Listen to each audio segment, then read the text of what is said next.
Hello बच्चों, तो कैसे हो आप सभी। आशा करता हूँ आप सभी अच्छे होंगे और पढ़ रहे होंगे। खैर, आज हम पढ़ते हैं। इससे पहले मैं बता दूं कि पहले हम क्या पढ़ रहे थे। वैसे तो पता होगा आपको, लास्ट लेक्चर देख के आए होंगे आप, लेकिन फिर भी मैं बता दूं कि हम थर्मोडायनामिक्स की सीरीज हमने स्टार्ट कर रखी है और थर्मोडायनामिक्स के अंदर हमने लास्ट लेक्चर के अंदर relation between CP and CV पढ़ा था और वहाँ पे पॉइजन्स रेशो, मेयर्स फॉर्मूला वगैरह वगैरह चीज़ें डिस्कस करी थी। अगर आपने अभी तक वो लेक्चर जाके नहीं देखा है तो प्लीज़ आप प्लेलिस्ट पे जाइए और वो लेक्चर देख लीजिए। इवन मैं डिस्क्रिप्शन बॉक्स के अंदर भी वो लिंक मेंशन कर दूंगा और साथ के साथ कमेंट में भी पिन कर दूंगा। आज जो नया टॉपिक हम पढ़ने वाले हैं थर्मोडायनेमिक्स का, एक और बेहतरीन टॉपिक जिसे हम कहेंगे स्पॉन्टेनिटी। बिना टाइम वेस्ट किए हुए स्पॉन्टेनिटी के बारे में डिस्कस करेंगे। अब स्पॉन्टेनिटी है क्या, स्पॉन्टेनिटी का मतलब क्या है, अब स्पॉन्टेनियस प्रोसेस क्या होते हैं, मतलब यहां हम स्पॉन्टेनियस प्रोसेसेस के बारे में थोड़ा सा थ्योरेटिकल पोर्शन है। ये आपको बोर भी कर सकता है लेकिन इंपॉर्टेंट है। बोर तो आप पढ़ाई से वैसे भी होते ही हो, लेकिन खैर इंपॉर्टेंट है तो हमें पढ़ना भी जरूरी है। स्पॉन्टेनियस प्रोसेस, अच्छा ये स्पॉन्टेनियस प्रोसेस या स्पॉन्टेनिटी होती क्या है। अब एक चीज मानो, जैसे हवा चल रही है, आपने चलाई नहीं, मैंने चलाई नहीं, अपने आप से चल रही है। धूप निकलती है, पूरा दिन सूरज दादा धूप देते रहते हैं, शाम को पता नहीं कहां चले जाते हैं, तो ये हम नहीं कर रहे, ये अपने आप से होता है। इट मीन्स जैसे हवा का बहना अपने आप से होता है। छत पे टंकी रखी है, आपने जैसे ही नल खोला पानी आने लग जाता है, अपने आप से आ रहा है। आप तब तक उसे बंद नहीं करोगे तब तक वो बंद नहीं होगा। तो ऐसे प्रोसेस जो अपने आप से होते हैं या उन्हें एक प्रॉपर इनिशिएशन की जरूरत होती है, थोड़े से इनिशिएशन की। एक मतलब अगर जैसे मैं एक बात बताऊं, जैसे एक स्पॉन्टेनियस का और एक एग्जांपल देता हूं। आप अपने दोस्त को छेड़ दो, मतलब अपने दोस्त को छेड़ दो, तो जैसे छेड़ दोगे वो अपने आप से शुरू हो जाएगा। वो आपको हो सकता है कि आपको दो चार लगा भी दे, तो ये है स्पॉन्टेनियस प्रोसेस। तो यहां हम स्पॉन्टेनियस प्रोसेस का जिक्र करेंगे कि processes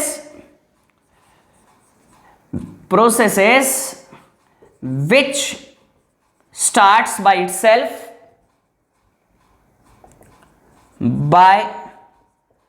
itself or a proper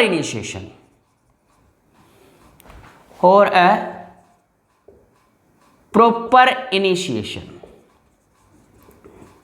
are called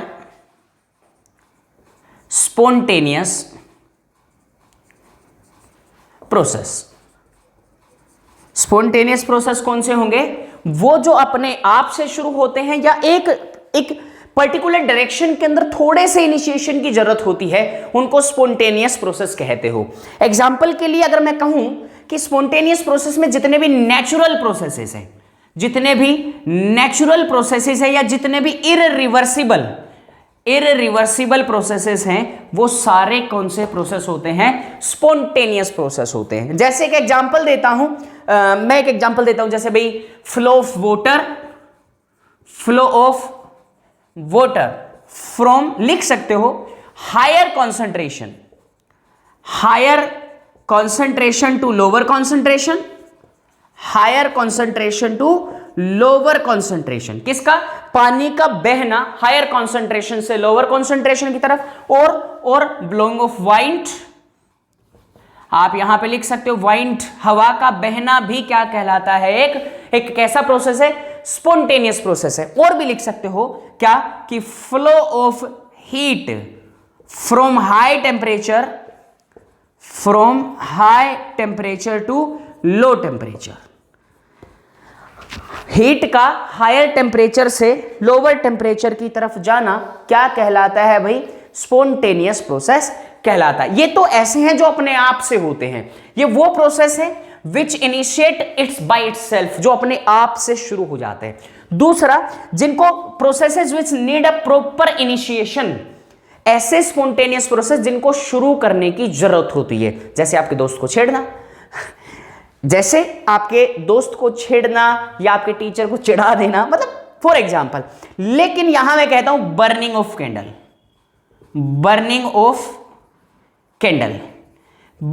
candle जो है वो क्या है, एक एग्जाम्पल है किसका, स्पॉन्टेनियस प्रोसेस का। लेकिन आपको इसे स्टार्ट करना पड़ता है, उसके बाद ये लगातार कंटिन्यूअसली चलती रहती है। दूसरा और एग्जाम्पल होता है कंबस्टन रिएक्शन। क्या? Combustion reactions.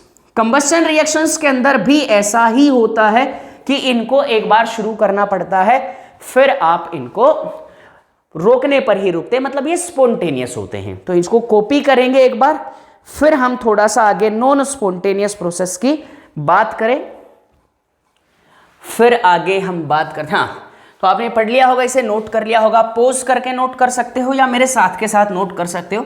मैंने कहा ना कि थ्योरेटिकल पोर्शन है तो थोड़ा सा ऐसे ही चलेगा, आपको बोर कर सकता है, लेकिन हम होने नहीं देंगे, हम होने नहीं देंगे आपको बोर। खैर, हमने सुना था हिंदुस्तान में, मतलब भारत में, गांव में मोर पीपल पे चढ़कर सीटी बजाते हैं।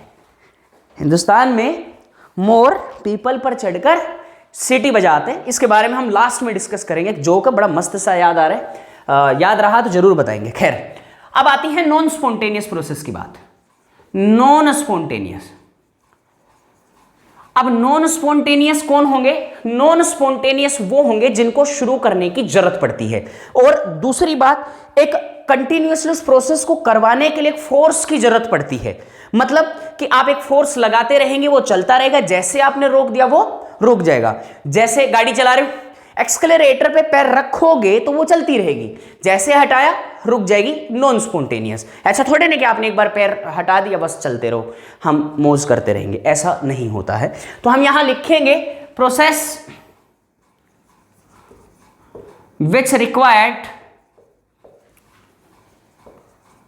ए फोर्स, कंटिन्यूअस फोर्स लिखता हूं, फोर्स टू कंप्लीट। ऐसे प्रोसेस जिनको कंप्लीट होने के लिए कंटिन्यूअस फोर्स की जरूरत पड़ती है, आप उनको क्या कहते हो? उनको क्या कहते हो? उनको कहते हो नॉन स्पॉन्टेनियस प्रोसेस। जैसे एग्जांपल ले लो एयर कंडीशनर, एसी, जैसे ले लो रेफ्रिजरेशन, फ्रीज में कोई चीजें, मतलब कि मैं यहां इनका मतलब क्या बनता है? अरे कहना क्या चाहते हो? हम ये कहना चाहते हैं कि अगर आप कहते हो कि क्या, flow of heat from lower temperature, from low temperature to high temperature, low temperature to high temperature, या लिखोगे flow of water from low temperature या lower concentration to higher concentration. ये है। अगर आपको पानी छत पे चढ़ाना है तो टंकी में पानी ऊपर भेजना है तो आप क्या करोगे? आप मोटर चलाओगे। मोटर एक प्रेशर लगाती है उस पानी को चढ़ाने के। इसी तरीके से अगर आप फ्रीज के अंदर कोई चीजें रखते हो तो वहां भी टेम्परेचर को डिक्रीज किया जाता है, मतलब एक फिनोमिना ऐसा होता है, तो आप ऐसा करवा पाते हैं। तो ये क्या है? ये है मैं कह सकता हूं कि ये है नॉन स्पॉन्टेनियस प्रोसेस। अब आगे यही एक टॉपिक डिस्कस कर लेता हूं मैं, छोटा सा टॉपिक है, फैक्टर्स अफेक्टिंग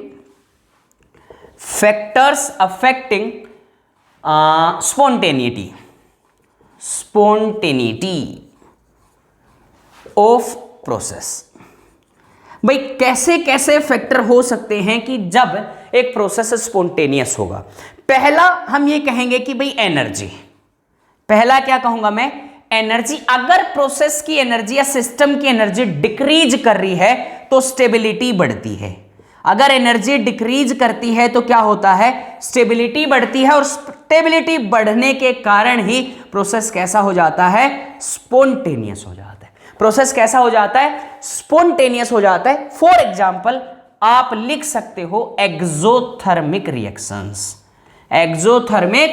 रिएक्शंस आप लिख सकते हो। या हां, यहां एक एक्सेप्शन भी होता है। एक्सेप्शन ये है, लिख लेना। एक्सेप्शन जरूरी नहीं है कि मैं एक्सेप्शन लिखता हूं पहले। एक्सेप्शन, अपवाद क्या होता है? मैंने कहा एक्सोथर्मिक रिएक्शंस की स्पॉन्टेनियस होती हैं एक्सोथर्मिक रिएक्शंस, क्योंकि यह एनर्जी जो है वो डिक्रीज करती है। लेकिन एक एक्सेप्शन है कि इनमें से कुछ एक एंडोथर्मिक रिएक्शंस भी ऐसी होती हैं जो क्या होती हैं, स्पॉन्टेनियस होती हैं। जैसे जैसे melting of ice, melting of ice, बर्फ का पिघलना भी क्या है, एक स्पॉन्टेनियस है। अब बाहर ले जाकर रख दो, थोड़ी सी एनर्जी लगेगी उसमें और शुरू, फिर वो जब तक लिक्विड में कन्वर्ट नहीं हो जाती चलती रहती है। नोट करो, आप इसे नोट कीजिए। मैं इसे मिटा देता हूं। यहां एक चीज और भी आप नोट कर सकते हो कि एनर्जी, अकेली एनर्जी डिसाइड नहीं करती एक प्रोसेस को स्पॉन्टेनियस होने के लिए। Energy can not decide, energy is not only a factor which can decide spontaneity of a process, कि आप सिर्फ एनर्जी को बेस मानकर नहीं कह सकते कि ये प्रोसेस स्पॉन्टेनियस है या नॉन स्पॉन्टेनियस है। तो मैं इसे मिटाता हूं, फिर हम बात करते हैं आगे की। मैं लिख के चलूंगा, ये नोट ही है, एक 2000 का है, मिले तो उठा लेना, आधे आधे कर लेंगे हम।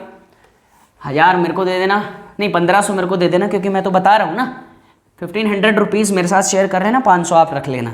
पर तुम बड़े चालाक बच्चे हो, तुम क्या करोगे मुझे पता है, तुम नहीं देने वाले मुझे 1 रुपया भी, तुम 1500 के 1500 रख लोगे। तो मैं लिखता हूँ energy not only a factor to decide a process, और decide to a process be spontaneous. लिख लो बस, मैंने छोटा सा लिखा स्पॉन्टेनियस, कोई ज़्यादा जरूरी पॉइंट भी नहीं है। 2000 का नोट है लेकिन बंद हो चुके, 1000 वाले बंद हुए थे। हाँ तो 2000 का चालू है, लिख लो लिख लो। उसके बाद अब बात करते हैं आगे की। आगे की बात ये, दूसरा जो फैक्टर आता है वो आता है रेंडमनेस। इसे आगे चलकर हम इसका नामकरण करेंगे। रेंडमनेस क्या होता है? रेंडमनेस का मतलब कि अगर रेंडमनेस बढ़ेगी, अगर रेंडमनेस बढ़ेगी तो इसका मतलब स्पॉन्टेनिटी भी क्या होगी, बढ़ेगी। इसका मतलब स्पॉन्टेनिटी भी क्या होगी, बढ़ेगी, और एक प्रोसेस कैसा हो जाएगा, स्पॉन्टेनियस प्रोसेस हो जाएगा। यहां पे भी मैं एक मेल्टिंग ऑफ आइस का ही एग्जांपल लेता हूं। जैसे सॉलिड है, यहां आप इसे किस में कर देते हो, लिक्विड में कन्वर्ट कर देते हो, तो ये प्रोसेस स्पॉन्टेनियस है। धीरे धीरे इस सॉलिड की ये लिक्विड में कन्वर्ट हो रहा है, तो रेंडमनेस का मतलब होता है movement of particles, degree of randomness कह सकते हो आप इसे। तो यहां जैसे जैसे रेंडमनेस बढ़ रही है, सॉलिड लिक्विड में चेंज हो रहा है, इसका मतलब ये क्या है, ये एक स्पॉन्टेनियस प्रोसेस है। मेल्टिंग ऑफ आइस आप यहां लिख सकते हो। फिर दोबारा वही बात कि randomness is not only the factor, लिख सकते हो वापस से, विच decides a process to be spontaneous। Randomness decide नहीं करता है कि एक प्रोसेस स्पॉन्टेनियस है या नहीं है। अभी तक हमने 2 फैक्टर पढ़े हैं, कौन कौन से? एनर्जी अगर डिक्रीज करेगी तो प्रोसेस कैसा होगा, स्पॉन्टेनियस होगा। हमने क्या पढ़ा, रेंडमनेस पढ़ी, अगर रेंडमनेस इंक्रीज करेगी तो प्रोसेस कैसा होगा, स्पॉन्टेनियस होगा। इसे कॉपी करें, फिर बात करते हैं हम आगे की अच्छी अच्छी बातें, छोटी मगर मोटी बातें। शक्तिमान देखा होगा आपने, देखा है सर, आपके समय में शक्तिमान आता ही नहीं है। शक्तिमान वो था पहले आता था जब हम छोटे हुआ करते थे, और जब हम छोटे हुआ करते थे तो शक्तिमान देखा करते थे। शक्तिमान देखा करते थे तो वो उड़ के जाता था। कहाँ उड़ता था? वो बुराई का नाश करता था, जैसे भगवान श्री राम करते थे, इसी तरीके से। तो कभी मौका मिले तो यूट्यूब पे आप शक्तिमान देख सकते हो। मुकेश खन्ना जी को देखकर आप मुस्कुरा सकते हो, बड़ा अच्छा था। रमराज किलविस, अंधेरा कायम रहे, ऐसा कहता था वो। खैर अब बात करते हैं यहाँ आज का main topic enthalpy, sorry enthalpy पढ़ चुके हम पढ़ेंगे एंट्रोपी। क्या पढ़ेंगे भाई? एंट्रोपी। इसे एस से रिप्रेजेंट किया जाता है, इसे कहते हैं degree of randomness, degree of randomness. इसे क्या कहते हैं? Degree of randomness. ये क्या है? ये एक एक्सटेंसिव प्रॉपर्टी है। ये क्या है?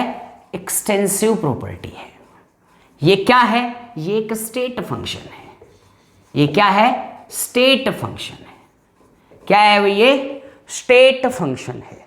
एंथैल्पी एक स्टेट फंक्शन है, तो हम यहां प्यार से, बड़े प्यार से लिखेंगे we can't calculate, we can't calculate the absolute value, absolute value of entropy,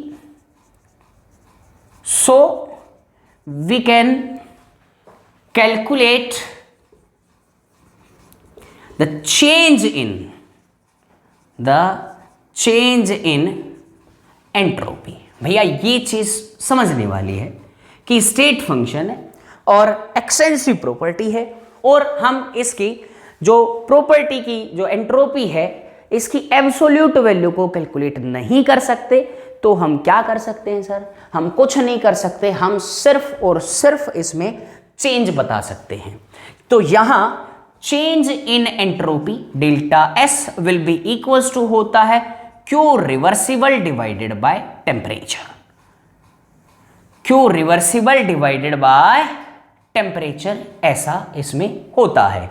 अब क्यू रिवर्सिबल क्या है? क्यू है हीट, क्यू क्या है? हीट है। तो अगर मुझे यहां से इसकी यूनिट लिखनी पड़ जाए, अगर मुझे यहां इसकी यूनिट लिखनी पड़ जाए तो मैं लिख सकता हूं हीट की यूनिट जूल, टेम्परेचर केल्विन, तो जूल केल्विन इनवर्स, या एक और हम लिखते हैं कैलोरी केल्विन इनवर्स। क्या लिखते हैं? कैलोरी केल्विन इनवर्स भी हम लिख लेते हैं, ये इसकी यूनिट्स हैं। इसके साथ साथ मैं एक और छोटा सा टॉपिक डिस्कस कर लूं, मोलर एंट्रोपी। मोलर एंट्रोपी, अब आप समझ गए होंगे कि entropy of 1 mole of substance, क्या क्या लिख दूं मैं? Entropy of 1 mole of substance. 1 mole substance की जो एंट्रोपी है वो क्या कहलाती है? मोलर एंट्रोपी कहलाती है। क्या कहलाती है भाई? मोलर एंट्रोपी कहलाती है। लेकिन यहां एक चीज है, क्या कि ये इंटेंसिव प्रॉपर्टी है। ये क्या है? इंटेंसिव प्रॉपर्टी है। मोलर एंट्रोपी क्या है? इंटेंसिव प्रॉपर्टी है, और इसके लिए जो यूनिट हो जाएंगी वो यूनिट होती हैं joule kelvin inverse mole inverse, या calorie kelvin inverse mole inverse. ये इसके लिए यूनिट हो जाती हैं। इसको लिखेंगे, फिर हम बातें करते हैं आगे की। इसको पॉज कर कर आप नोट कर सकते हो, हमारे पास स्पेस कम होता है और परेशानियां ज़्यादा। स्पेस कम, परेशानियां ज़्यादा। इसे मिटा दूं? चलो सर मिटा दो, समय तो देते नहीं हो नोट करने का। अरे बच्चे पॉज करके नोट कर लिया करो, जो चीज़ नहीं समझ में आती तो उसे फिर से समझा करो। अब हम एंट्रोपी का कि how to calculate entropy of a system when pressure is constant, when volume is constant, when temperature is constant, क्या क्या कांस्टेंट रखोगे। खैर हमने पढ़ा अभी अभी कि डेल्टा एस बराबर होता है Q reversible divided by temperature. ऐसा ही होता है, मैंने क्यों लिखा है थोड़ा दिख नहीं रहा, आप एडजस्ट करने की कोशिश करें। ठीक है सर ये होता है। अब यहां कहते हैं from FLTD, from first law of thermodynamics, हमें कभी ना कभी निकाला था कि Q will be equals to delta E plus P delta V। हाँ Q प्लस W था, रीअरेंज करके लिख दिया मैंने, डेल्टा E बराबर delta E plus P delta V लिखा मैंने, बिल्कुल लिखा सर। अब यहां क्या मैं ये नहीं लिख सकता कि मुझे पता है, क्या कि मुझे पता है कि डेल्टा ई बराबर, मैं यहां ऐसे प्रेम से लिखूंगा कि वी नो दैट, या पहले ये लिख लो यार, थोड़ा आसान रहेगा आपके लिए, कि delta S will be equals to, मतलब एंट्रोपी बराबर होगा, क्योंकि वैल्यू ये delta E plus P delta V divided by temperature को टी से डिवाइड कर दो। अब लिखूंगा मैं क्या, कि वी नो दैट, हम क्या जानते हैं, हम जानते हैं कि डेल्टा ई को मैं क्या लिख सकता हूं, मैं लिख सकता हूं N C V D T. Delta V को क्या लिख सकता हूं, N C V D T. अब सुनो कि अब मैं delta S means entropy will be equals to N C V D T plus P delta V divided by T. मुझे करना है इंटीग्रेशन, लेकिन सर यहां आप वॉल्यूम लाएंगे तभी तो इंटीग्रेशन होगा। बिल्कुल ले आएंगे। कैसे लाएं हम यहां वॉल्यूम, तो यहां पे समझो आप, अब यहां साइड में समझ सकते हो, यहां ब्रैकेट लगा के लिख सकते हो कि मुझे पता है कि PV will be equals to किसके बराबर होता है, एनआरटी के। अच्छा, अगर मैं लिखूं, क्या लिखूं, कि मुझे यहां से टी इधर ले जाऊं, वी को इधर ले आऊं, पी डिवाइडेड बाई टी बराबर किसके होता है, दिख तो रहा होगा, हाँ, पी डिवाइडेड बाई टी किसके, एनआर बाय वी के, ये होता है। अब सेकंड सेगमेंट हम ये करते हैं कि एंट्रोपी बराबर, मैं थोड़ा सा अलग करके लिखता हूं, N C V D T divided by T plus of P delta V divided by T. अच्छा, मैंने अभी तो बताया आपको कि मैं इस P डिवाइडेड बाई टी को NR बाय वी लिख सकता हूं, NR नहीं, NR बाय वी। तो क्या लिखूं भाई, कि delta S will be equals to N, ये N है, हमारे खुद के फॉन्ट है तो थोड़ा X के जैसा दिख सकता है, N C V D T divided by T plus P divided by T को मैं क्या लिख दूं, NR, आगे कौन है, NR by V into delta V. Now integrating, क्या करना है, इंटीग्रेट करना है। कैसे करें भाई, डेल्टा एस मतलब एंट्रोपी बराबर किसके, integration of N C V D T divided by T plus integration, ये होगा limits from T1 to T2 के यहां पे आपको dt डिवाइडेड बाई टी दिख रहा है, ये क्या होगा, NR delta V divided by V के बराबर। N सी वी दोनों कांस्टेंट हैं, CV क्या है, molar heat capacity eight constant volume, NR constant है, यहां पे N नंबर ऑफ मोल्स है, CV molar heat capacity, R gas constant और नंबर ऑफ मोल्स कांस्टेंट। तो ये सारे कांस्टेंट हैं, तो इनको इंटीग्रेट नहीं कर सकते, तो डेल्टा S मतलब एंट्रोपी बराबर, आप लिख लो बाहर N CV बाहर आ जाएगा, integration of dt divided by T plus of, आप कर सकते हो NR यहां से बाहर, इंटीग्रेशन, यहां लिमिट से जरूर लिखना, T1 से T2, यहां आ जाएगा V1 से V2, यहां पे भी V1 से V2 आप लिख सकते हो। उसके बाद देखो थोड़ा मैथमेटिकल पोर्शन है, आप थोड़ा अच्छे से करेंगे तो ज्यादा जल्दी हो जाएगा। मैं इस dt को, ये dv लिख लेता हूं, अगर मैंने यहां dt लिखा तो मैं इसे dv लिख लेता हूं, p dv for a small change, तो हम यहां पे लिखेंगे dv डिवाइडेड बाय v। अब मैंने लास्ट टाइम आपको एक ट्रिक बताई थी, ट्रिक नहीं एक फॉर्मूला ऐसा ही होता है, ट्रिक तो नहीं है वो, कि dx डिवाइडेड बाय x का अगर इंटीग्रेशन करते हो आप तो ये आता है ln ऑफ x के बराबर। किसके बराबर आता है, ln ऑफ x के बराबर। तो ये वैल्यू मैं क्या लिख दूं, कि एंट्रोपी बराबर हो जाएगा n CV into ln of, अब मैं इसे थोड़ा लिख दूं कि ln ऑफ किसके बराबर भाई, ln ऑफ t, लिमिट्स कहां से कहां तक, T1 से T2 तक प्लस NR, और ये किसके बराबर, ln ऑफ v, लिमिट्स कहां से कहां तक, V1 से V2 तक, V1 से V2 तक। लिख लोगे आप ऐसा, बिल्कुल कर लोगे आप ऐसा, मुझे आपसे उम्मीद है कि आप कर लोगे। अब क्या करें, अप्लाइंग लिमिट्स, अब आप लिमिट को अप्लाई करो जरा। लिमिट को अप्लाई करने से पहले मैं क्या करता हूं, इसे चेंज कर लेता हूं। चेंज करने का मतलब मैं इस ln को लिख लेता हूं log की फॉर्म में, तो log की फॉर्म में कैसे लिखते हैं, ये जो ln होता है ना, ये ln होता है 2.303 log के बराबर। ln किसके बराबर, 2.303 log के बराबर। आप लिखो 2.303, अब NCV, आगे कौन है भाई, आगे है, इसको लिख लो लिमिट से अप्लाई करके कि log of T2 minus log of T1।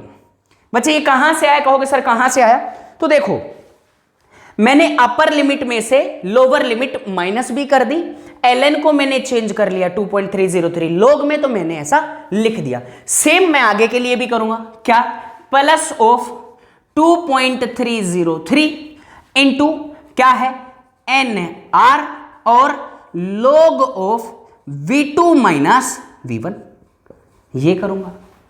इसे करो कॉपी, फिर करते हैं बातें आगे की, क्योंकि मेरे पास स्पेस नहीं बचा है। मैं एक बार, आप इसे पोज कर कर कॉपी कर लो, फिर बात करेंगे, एक बार इसे रिपीट करके सुनो। हाँ, पहले मैंने कहा कि Q reversible divided by T किसके बराबर, एंट्रोपी बराबर होता है Q reversible divided by T के।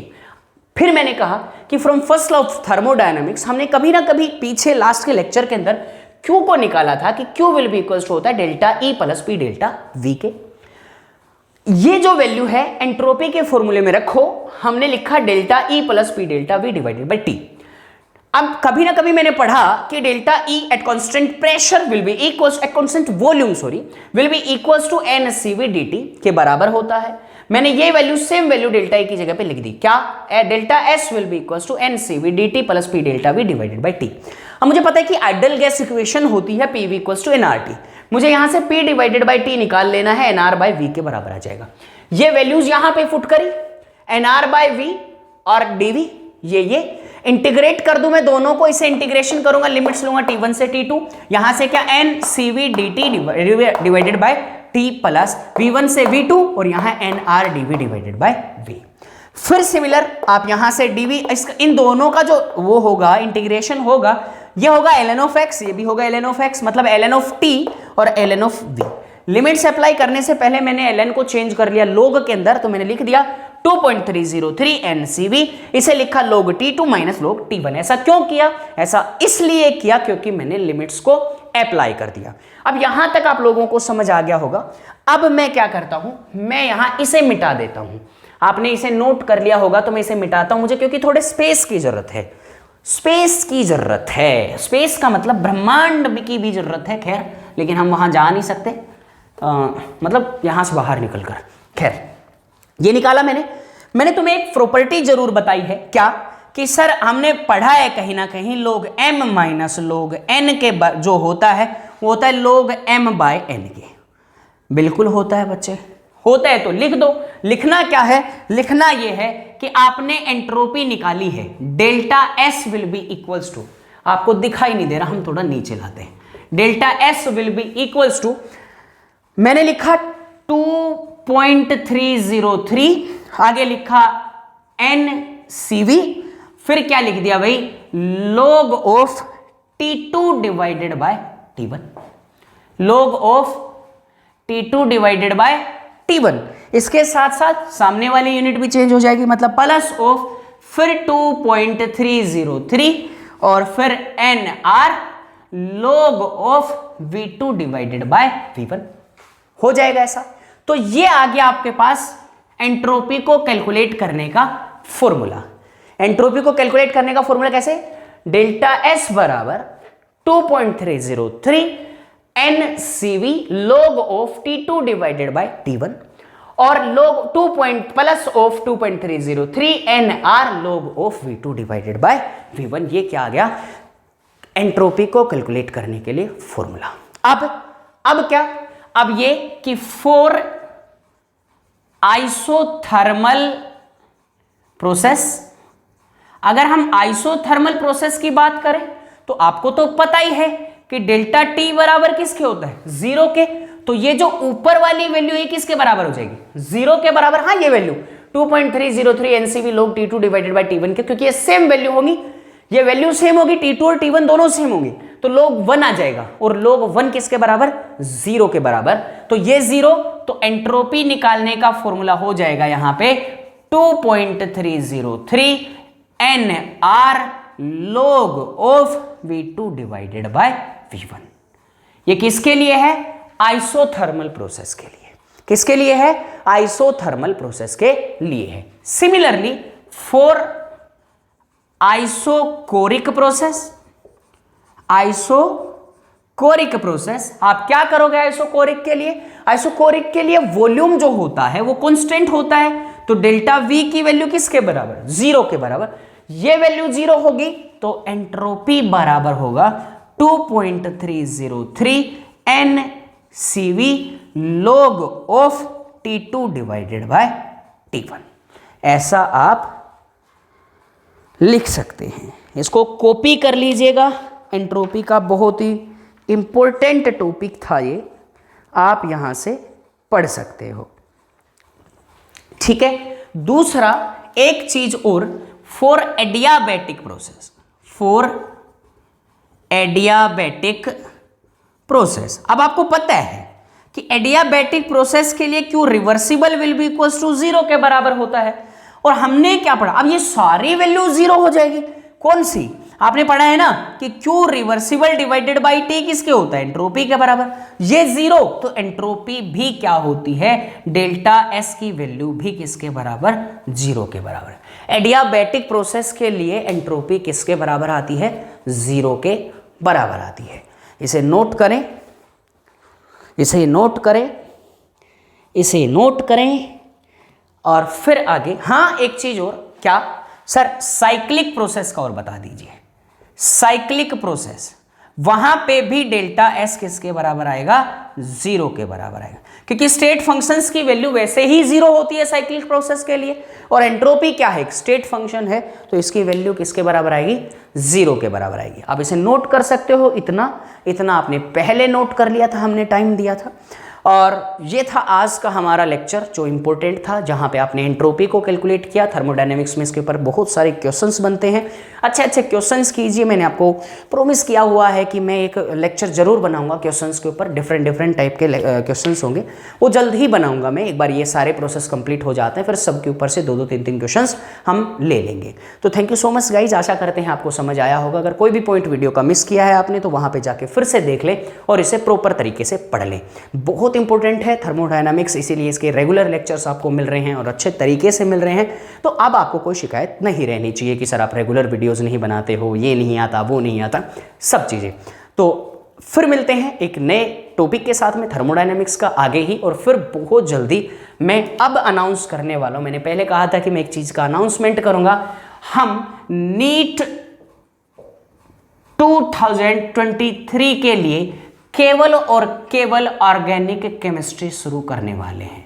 इसमें आपका 11th 12th दोनों का ऑर्गेनिक पोर्शन कंप्लीट करवाएंगे। मैंने लिखा नहीं यहाँ पे, यहाँ लिख देता हूँ क्या कि भाई नीट 2023 के लिए आपका ऑर्गेनिक शुरू करवाएंगे। इसके लगभग 300 वीडियोस हम आपको जरूर डिलीवर करेंगे ऑर्गेनिक के। मतलब पूरा साल आपको इसमें एंगेज रखेंगे और ऑर्गेनिक कंप्लीट करवाएंगे। तो आशा करते हैं आपको समझ आ रहा होगा। मिलते हैं फिर नेक्स्ट वीडियो के अंदर। जब तक के लिए थैंक यू सो मच और बाय बाय।